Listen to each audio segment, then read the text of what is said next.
Salut la team, j'espère que vous allez bien. On se retrouve pour une nouvelle vidéo histoire horreur sur la maison de la plantation Myrtille. J'espère que je le dis bien. En compagnie bien sûr de Spence. Salut. Ouais, ça fait longtemps qu'on s'est pas retrouvé la team. Du coup, bon, on va commencer l'histoire. Parce qu'on lit les histoires, on retient pas tout, c'est trop long. Donc la plantation Myrtille se trouve de Saint-Francis Civil en Louisiane et elle a longtemps été considérée comme l'une des maisons les plus hantées d'Amérique. La rumeur plutôt, excusez-moi, rapporte que 10 meurtres auraient eu lieu dans la vieille bâtisse qui serait hantée d'au moins 12 fantômes. Je vous propose de découvrir son histoire dans un sujet en 3 parties: l'histoire, la légende et la hantise. David Bradford vit le jour aux États-Unis dans une famille d'immigrants irlandais, dont il était l'un des 5 enfants. En 1777, il acheta une parcelle de terrain et une petite maison de pierre, non loin de Washington, en Pennsylvanie, et il devint un avocat de renom. Un homme d'affaires réputé et sous-procureur général du comté, après avoir connu une histoire d'amour malheureuse qui se termina quelques jours avant son mariage, il rencontra Elizabeth Porter, qu'il épousera en 1785. Ses affaires étaient florissantes. David était devenu père de famille, aussi se fit-il construire une nouvelle maison. Plus spacieuse, toujours dans la ville de Washington. La maison était magnifique, précieuse et elle devint rapidement réputée pour son raffinement. Malheureusement, David ne put profiter bien longtemps de sa nouvelle demeure, car en octobre 1794, il fut contraint de fuir, abandonner sa famille et ses biens. Il était impliqué dans la célèbre révolte du whisky, et la légende affirme même que... Ben, il y a des nouveaux shows. Whisky, la légende affirme que même que George Washington avait placé une mise à prix sur sa tête pour son rôle dans l'affaire. Après avoir quitté Washington, David se pendit à Pittsburgh, puis voyagea jusqu'au Mississippi, où il acheta 600 acres de terre, non loin de Bayou Sarah, maintenant connu sous le nom de Saint-Franciville. L'année suivante, il a fit construire une petite maison de 8 pièces, la Laurel Grove, et y vécut seul jusqu'en 1799, date à laquelle il reçut un pardon du nouveau président, John Adams. Pour son rôle dans la rébellion du whisky, après avoir été pardonné, David retourna chercher sa femme et ses enfants, afin de les faire venir en Louisiane. 2 ans plus tard, en 1801, n'ayant toujours pas réussi à vendre sa maison, il se rendit une nouvelle fois en Pennsylvanie, en négociant sa priorité pour 230 barils de farine, qui devraient être livrés à sa nouvelle adresse à Bayou Sarah. À cette époque, la Nouvelle-Orléans souffrait d'une pénurie de farine et pensait qu'il pourrait revendre les barils et refaire ainsi l'argent qu'il avait perdu. Malheureusement, malgré tous ses efforts, jamais il ne parvient à se faire livrer la farine et au jour de sa mort, il attendait toujours le paiement de sa dette. On vous mettra toutes les photos aussi. Même s'il vivait dans un endroit reculé, Bradford recevait parfois des étudiants désireux d'étudier le droit et parmi eux se trouvait Clark. Clark était né à Litchfield, dans le Connecticut. En août 1791, n'ayant aucune envie de suivre les traces de son père, agriculteur, il avait quitté la région à l'âge de 19 ans et cherché la fortune sur le Mississippi. En septembre 1871, le jeune homme ouvrit une académie à Saint-Franciville, qu'il abandonna 3 ans plus tard lorsqu'il rejoint l'armée engagée dans la bataille de la Nouvelle-Orléans. En septembre 1871, le jeune homme ouvrit une académie à Saint-Franciville, qu'il abandonna 3 ans plus tard lorsqu'il rejoint l'armée engagée dans la bataille de la Nouvelle-Orléans. Une fois la guerre terminée en 1812, Clark retourna à Saint-Franciville avec l'intention d'y étudier le droit. Il étudia aux côtés de juge David Bradford. Il obtient son diplôme et il succomba au charme de sa fille, Sarah Mathilde. Leur romance aurait débuté à l'ombre de Myrte, ce qui aurait donné son nom à la maison. Le jeune couple se maria le 19 novembre 1817, après la mort de David Bradford. En 1817, Clark prit en charge la gestion de la propriété pour sa belle-mère Elizabeth, augmente sa superficie et y planta 650 hectares d'indigo et de coton. Clark et Sarah eurent 3 enfants, Cornelia, Gale James et Maria Octavia. Mais malheureusement le bonheur fut de courte durée.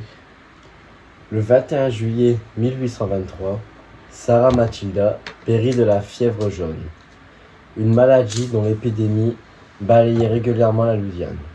Le cœur brisé, Clark continua à gérer la propriété et s'occupa de ses enfants avec l'aide d'Elizabeth. Mais le 15 juillet 1824, son fils unique mourut de la même maladie que sa mère. Puis 2 mois plus tard, en septembre, ce fut le tour de la fille Cornelia Gale. Brisé par tant de malheurs, Clark n'était plus le même homme. Il acheta Lord Grove et à Elizabeth, qui était alors âgée, et fut soulagée de ne plus avoir à gérer la propriété. Elle continua néanmoins à y vivre à côté de son beau-fils et sa petite-fille Octavia. Du coup, Octavia, c'est la plus jeune. Jusqu'à sa mort en 1830. Après ce décès, Clark délaissa la plantation et se tourna vers le droit, abandonnant la propriété au bon soin d'un gardien. Il accepta un poste de juge à Covengo, en Louisiane, et le 1er janvier 1834, il vendit Laurel Grove à Ruffin Gray Sterling. À cette époque, Clark vivait à la Nouvelle-Orléans, sur Rampart Street. Il avait été élu président des travaux publics de la ville. Il avait changé l'orthographe de ce nom en Woodruff. Sa fille, Octavia, suivait quant à elle des études dans une école à New Haven. Dans le Connecticut, en 1836, la jeune fille retourna chez son père et 2 ans plus tard, elle épousait le colonel Lorenzo Augusto Besançon, emménageant dans la propriété d'Oakland, à quelques kilomètres de la Nouvelle-Orléans. En 1840, Isaac Johnson, gouverneur de Louisiane, nomma Woodruff au poste de commissaire de travaux publics. À 60 ans, Carl prit sa retraite et déménagea à Oaklawn pour y vivre avec sa fille et son mari. Il consacra le reste de sa vie à l'étude de la chimie et mourut le 25 novembre 1851. Mais revenons à Laurel Grove. Ruffin Gray Sterling a donc acheté la propriété en 1834. Les Sterling étaient une famille fortunée qui possédait plusieurs plantations des 2 côtés de la rivière du Mississippi. Le 1er janvier, Ruffin et son épouse Marie rentrèrent dans une possession de la maison. Des terrains, des bâtiments et de tous les esclaves qui avaient vendu Clark, les Sterling avaient un rang à tenir au sein de leur communauté. Ils voulaient une maison digne de leur statut social. Aussi décidèrent-ils de réaménager entièrement Laurel Grove, à leur convenance, créant un grand couloir central en changeant toute la disposition des pièces. De beaux meubles furent apportés d'Europe, des corniches de plâtre, finement travaillées, virent orter la plupart des chambres et une immense terrasse couverte vaguement le devant de la maison. La réalisation de tous ces travaux fit doubler la taille originale du bâtiment et la propriété fut officiellement rebaptisée la plantation Myrtille. Le 17 juillet 1854, soit 4 ans après l'achèvement du projet, Sterling mourut de la tuberculose, et son fils aîné, Lewis, il suivit de peu. Il laissa ses biens à sa femme Marie, qui était réputée pour une femme remarquable, Beaucoup disaient qu'elle avait le sens des affaires d'un homme. Ce qui était compliqué pour une femme à cette époque. Marie, allait parvenir à gérer toute seule l'exploitation durant de nombreuses années. Mais malgré toute sa famille ne fut épargnée. De ses 9 enfants, 4 seulement vécurent assez vieux pour se marier. La guerre civile américaine infligea aux Sterling de lourdes pertes. La propriété fut pillée, saccagée par les soldats fédéraux. Les plantations de sucre dans lesquelles Marie avait investi furent dévastées. Leurs biens perdirent de sa valeur et finalement, elle se trouvera ruinée. Malgré tout, elle continua à s'occuper de Myrtle, se refusant à quitter la propriété. Le 5 décembre 1865, Marie engage William Winter, le mari de sa fille Sarah, comme agent et avocat pour l'aider à gérer la plantation, et dans le cadre de ces accords, elle leur donna la maison des Myrtle. William était le fils de Samuel Winter et Sarah Bowen. Il était né le 28 octobre 1820 à Bath, dans le Maine. On le sait peu de choses de sa vie. Marié à Sarah le 3 juin 1852, ils avaient eu 6 enfants: Mary, Sarah, Kate, Ruffin, William et Francis. Kate était morte de la typhoïde à l'âge de 3 ans. La famille Winter avait tout d'abord vécu à la plantation Ganmore, près de Clinton en Louisiane. Puis il avait acheté Herbot, une propriété de la rive ouest du Mississippi. L'année où il a pris possession de Myrtle, les températures se montrera si peu clément que William ne put continuer à entretenir la plantation. En décembre 1866, il fut officiellement déclaré en faillite et le 15 avril 1867, la propriété était vendue par les autorités à une société, la New York Warriors et Security Company. 2 ans plus tard, le 23 avril, elle fut rachetée par Sarah, la femme de William. Apparemment, la famille avait réussi à se refaire. Mais une nouvelle fois, peu de temps après, une tragédie endeuilla les Myrtle. Le 26 janvier 1871, William enseignait le catéchisme dans le salon de ces messieurs. Quand il entendit quelqu'un s'approcher de la maison à cheval, l'inconnu l'appela et lui dit qu'il avait une affaire avec lui. Mais quand William sortit sous la galerie, alors l'homme l'abattit. Ceux qui étaient à l'intérieur, alertés par le coup de feu et le bruit du cheval au galop, sortirent alors précipitamment de la maison, mais William Winter était déjà mort. Jamais le coupable ne fut retrouvé. Si on en croit les journaux, un homme fut accusé, mais il semble avoir été condamné par la suite. Dévastée par ce drame, Sarah ne se remariera jamais. Elle vécut au Myrtle avec sa mère et ses frères jusqu'à la mort en avril 1878, à l'âge de 44 ans. Lorsque Mary Sterling, qui vivait toujours sur la propriété, mourut en août 1880, Stephen, l'un de ses fils,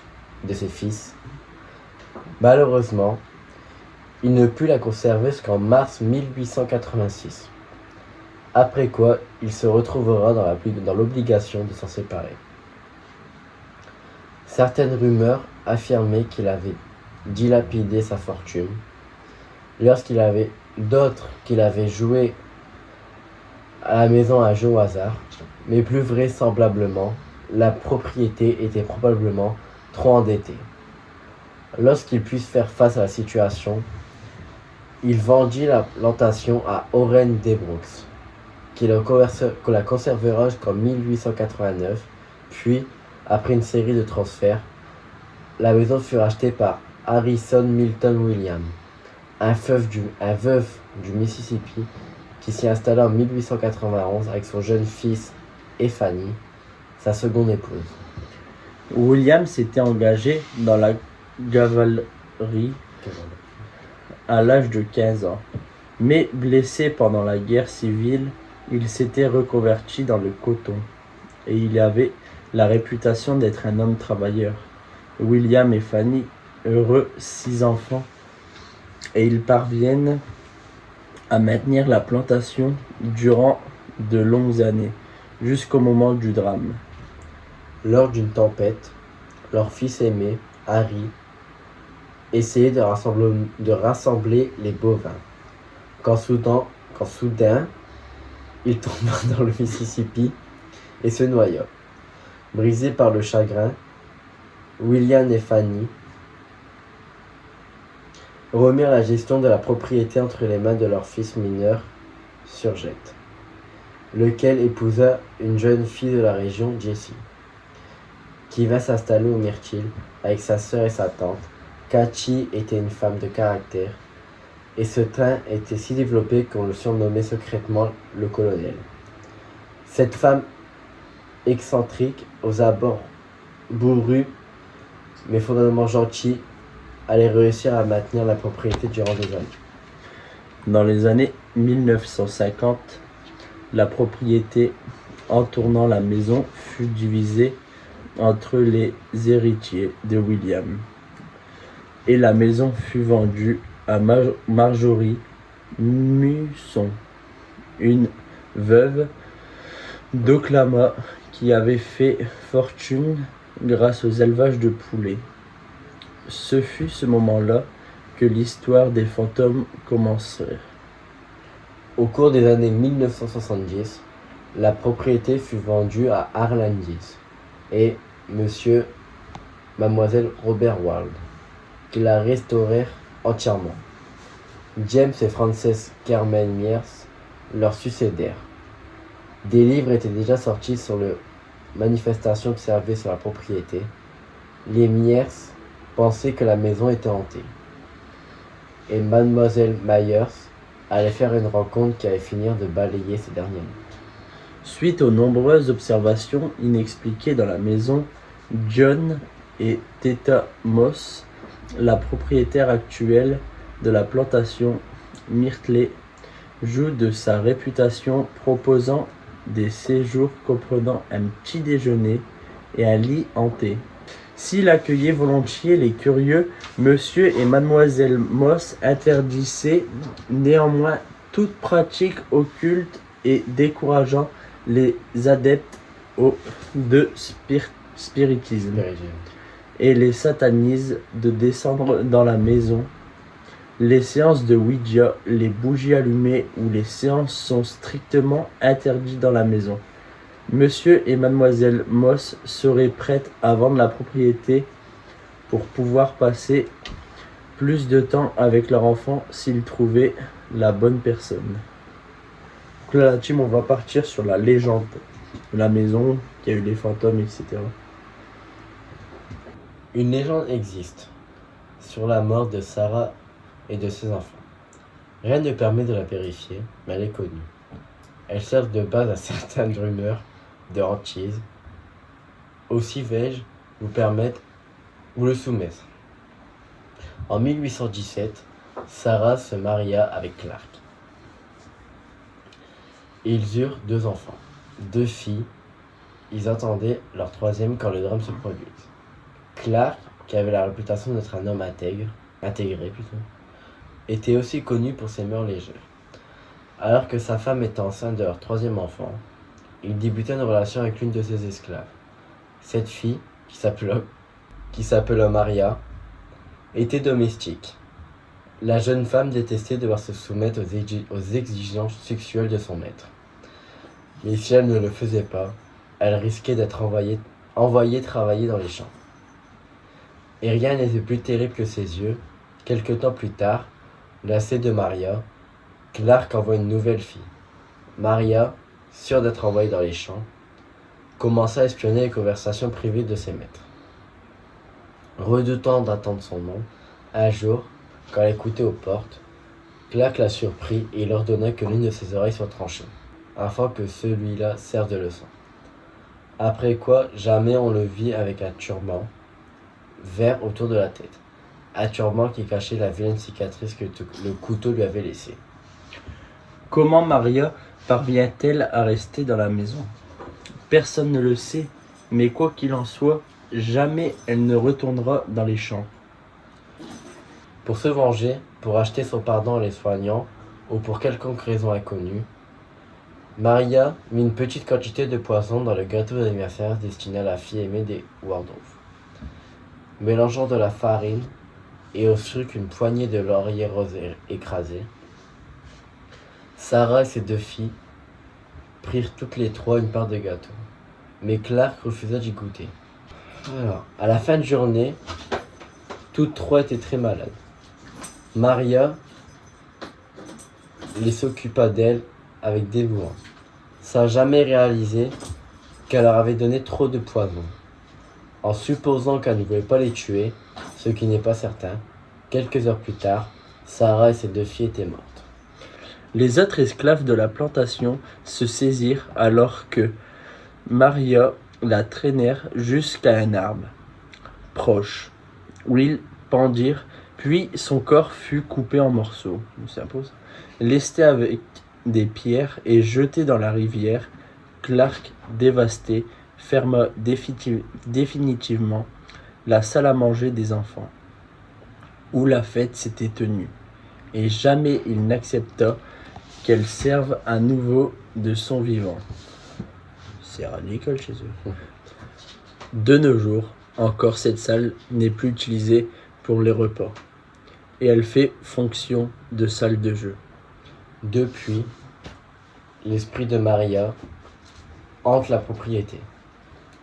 Il aurait même été accidentellement photographié par l'un des anciens propriétaires des Myrtles. Le fantôme de l'ancien esclave est celui qui est le plus rencontré de la propriété.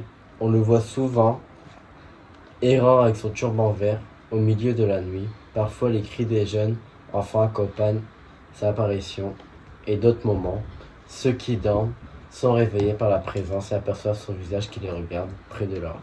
Le problème de cette histoire, que Sarah était soi-disant enceinte à cette époque, elle n'aurait jamais donc eu Octavia, dont l'on connaît pourtant l'existence de plus des documents mis à jour lors de certaines recherches prouveraient que Sarah serait morte de la fièvre jaune et que les Waldorf n'auraient jamais eu d'esclave nommée Maria. Et pourtant cette histoire est présente comme une vraie histoire. Le mal. La première version de l'histoire, Maria, viendrait des années 50, quand la propriété des Myrtles appartenait à la riche Marjorie Mason. Marjorie, ayant remarqué que les choses étranges se produisaient dans sa maison, aurait commencé à interroger son voisinage, et lui aurait parlé de Maria. Selon les descendants des Williams, une légende courait dans leur famille sur le fantôme d'une femme au bonnet vert, qui hantait la propriété. Ils en rièrent souvent. La femme n'avait pas de nom, et a été décrite comme une vieille femme. Apparemment, quelqu'un aurait répété cette histoire et une chanson sur la fantôme de Myrtle. Une vieille femme au bonnet vert en serait née. Alors que le temps passait, l'histoire évolua des années 1970. Seraient venus s'y greffer des meurtres, du poison et une oreille coupée. À cette époque, cette histoire reste encore une rumeur, qu'on leur racontait de bouche à oreille dans la région. Mais dans les années 1980, elle se propagea dans les pays et bientôt la presse s'intéressa à l'affaire, reprenant la légende de l'empoisonnement de Sarah Matilda et de ses deux filles. La télévision commença alors se pencher sur la hantise des Myrtley, et divers livres sur le sujet furent publiés. Hormis le meurtre de Sarah et Matilda, de ses filles et de Maria, 6 nouveaux cadavres virent alors enrichir l'histoire les cadavres de personnes assassinées dans la maison. Dans cette version, Lewis Strilling, le fils aîné de Ruffin, était mort poignardé dans la maison pour une dette de jeu. Pourtant, sur sa tombe, il restait toujours victime de la fièvre jaune. Dans cette nouvelle version de la légende, 3 soldats de l'Union avaient également péri sur la propriété, tués à l'intérieur de la maison alors qu'ils tentaient de la piller. Ils avaient été abattus dans le salon de ces messieurs, laissant sur le sol des taches de sang qui refusaient de partir. Quelques années plus tard, une femme de chambre mentionna un accident qui allait renforcer le mythe. Selon ses dires, elle avait tenté de passer la serpillière à un certain endroit, qu'elle n'a pas été capable d'atteindre malgré tous ses efforts. Cet endroit avait la taille exacte d'un corps humain, et la rumeur reprit l'anecdote, affirmant que c'est l'endroit où était tombé l'un des 3 soldats. Une autre rumeur faisait d'être une tache de sang incrustée dans une porte dont rien ne pouvait venir à bout. Pourtant, aucun soldat n'est connu pour être mort dans la maison, et les descendants de la famille qui vivaient alors refutent cette histoire. Un autre assassinat s'y serait produit en 1927 quand un gardien de la maison aurait été tué lors d'un cambriolage. Mais encore une fois, il n'existe aucun document signalant ou un tel événement. Néanmoins, les frères de Fanny William et Eddie Harrelson vivaient dans une petite maison sur la propriété, et il aurait été tué pour être volé. La légende aurait pu partir de la même s'il se trouvait pas vraiment dans la grande maison. Le seul assassinat qui se serait vraiment produit dans la maison des Mertel serait celui de William Winter. Mais la légende diffère terriblement de l'histoire. Dans cette variante, William aurait été attiré sous le porche. Quelqu'un lui aurait tiré dessus, mais il ne serait pas mort immédiatement. Il aurait reculé dans la maison, traversé le salon de ces messieurs, celui de ces dames, puis il aurait commencé à gravir l'escalier menant au couloir central.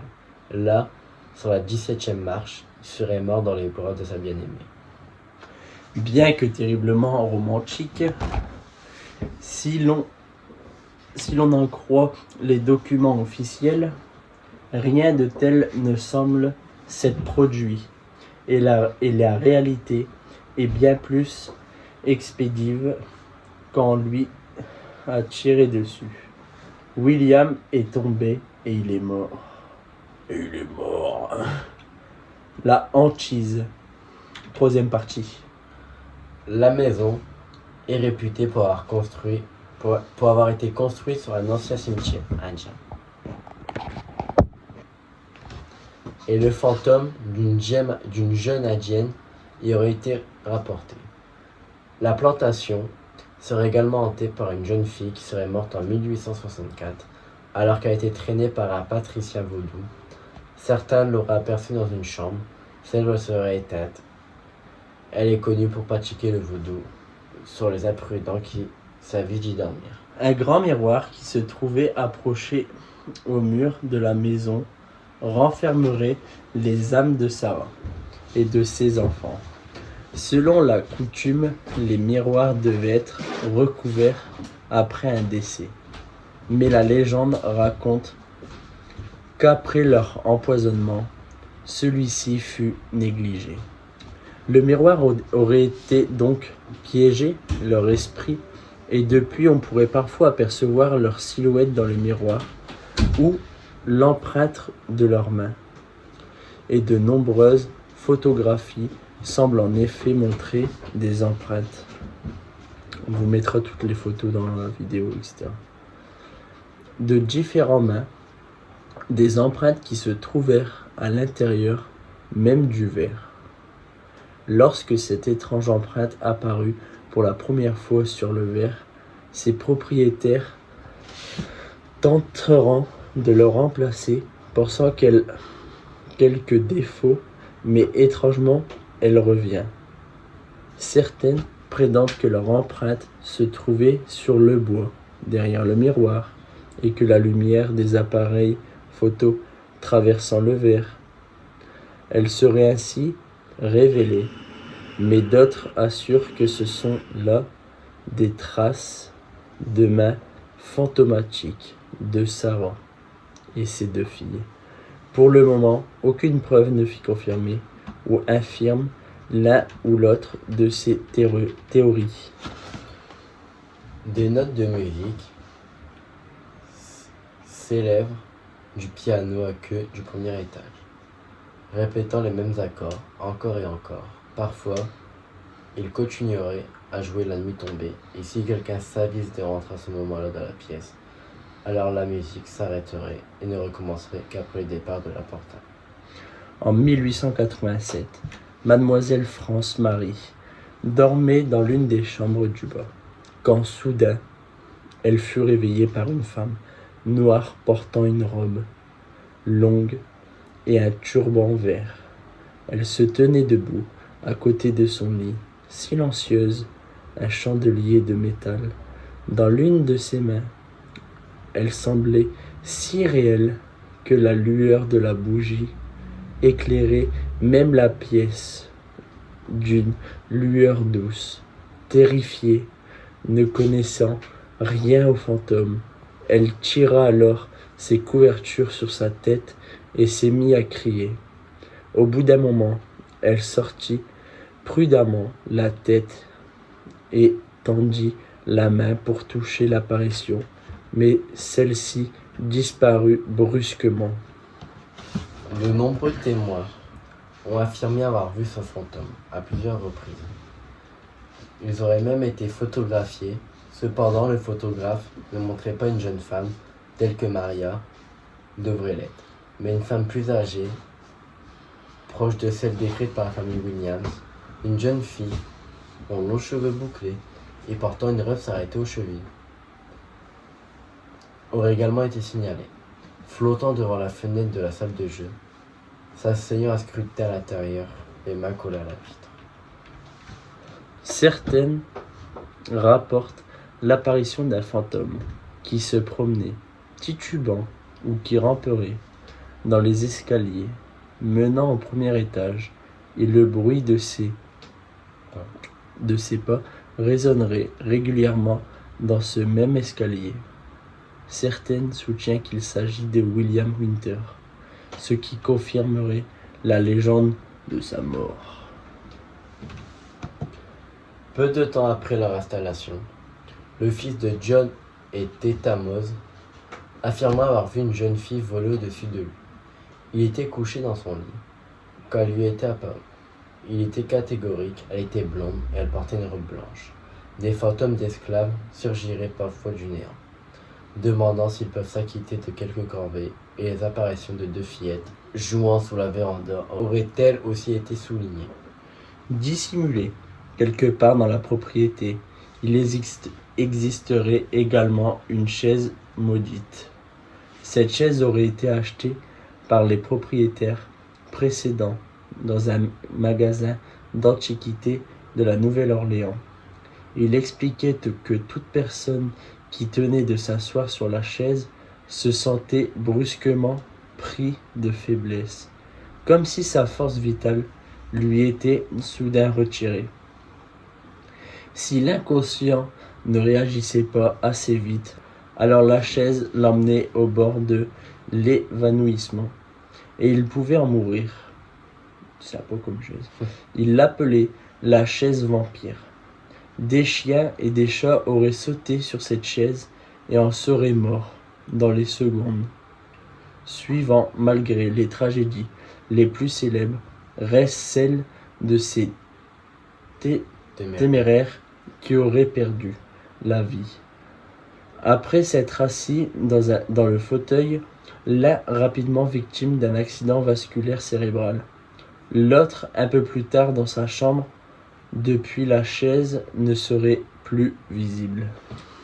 Des documentaires ont également été tournés sur les lieux, mettant en avant les manifestations paranormales observés sur la propriété à l'occasion d'un tournage d'une série télévisée. L'équipe décida de déplacer des meubles de la salle de jeu vers la salle à manger, puis ils quittèrent la salle. Quand ils revinrent, ils aperçurent avec stupéfaction que tous les mobiliers avaient retrouvé son emplacement d'origine. Ce phénomène se reproduit à plusieurs reprises. Au grand désespoir de l'équipe, lorsque le tournage s'acheva, ils en furent tous soulagés. Les employés qui travaillent dans la maison sont les mieux placés pour parler de sa hantise.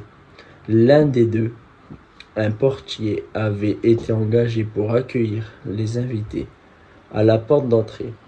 Un jour, alors qu'il se tenait devant la porte, une femme vêtue d'une ancienne robe blanche se dirigea vers la maison, sans lui dire un mot. Puis elle traversa la porte et disparut. Terrifié, le malheur abandonna son poste, et jamais il revient sur ce lieu.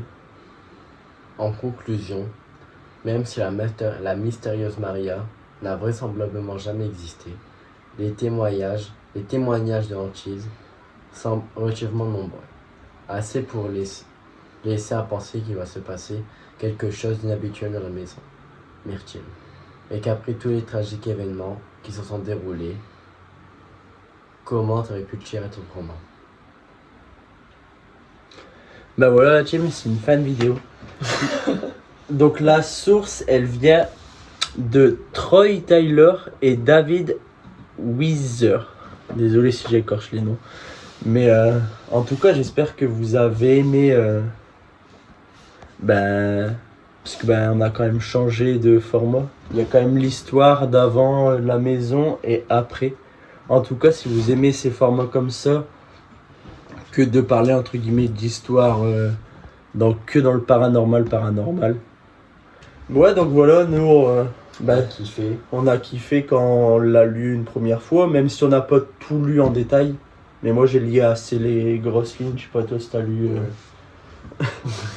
Mais du coup on aimait bien avant et après, et qu'il y a plusieurs paragraphes, que c'est fait en 3 parties.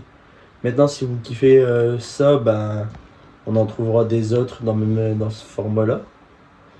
Puis il va y avoir des straits d'horreur qui vont arriver aussi. Puis voilà, ça fait plaisir. Désolé si on a bégayé, on a écorché des mots, parce que ça faisait longtemps qu'on n'avait pas retourné de vidéo, on était un peu stressé quand même. Ça fait bizarre de se retrouver à la caméra. Mais là on va reprendre bien les vidéos, même si c'est hors urbex, dès qu'on a des idées. Et ça on en ressortira un peu plus souvent, parce qu'on voit que vous aimez bien sur la chaîne. Le plus qui a marché, c'est les vidéos où on va raconter des histoires. Donc on va faire ça, les traits d'horreur, etc. Bon voilà, surtout abonnez-vous, likez, partagez, ça nous fera plaisir. Puis dites-nous en commentaire sur des maisons, des histoires qu'on peut essayer de chercher de nous, puis faire des petits trucs quoi pour vous raconter.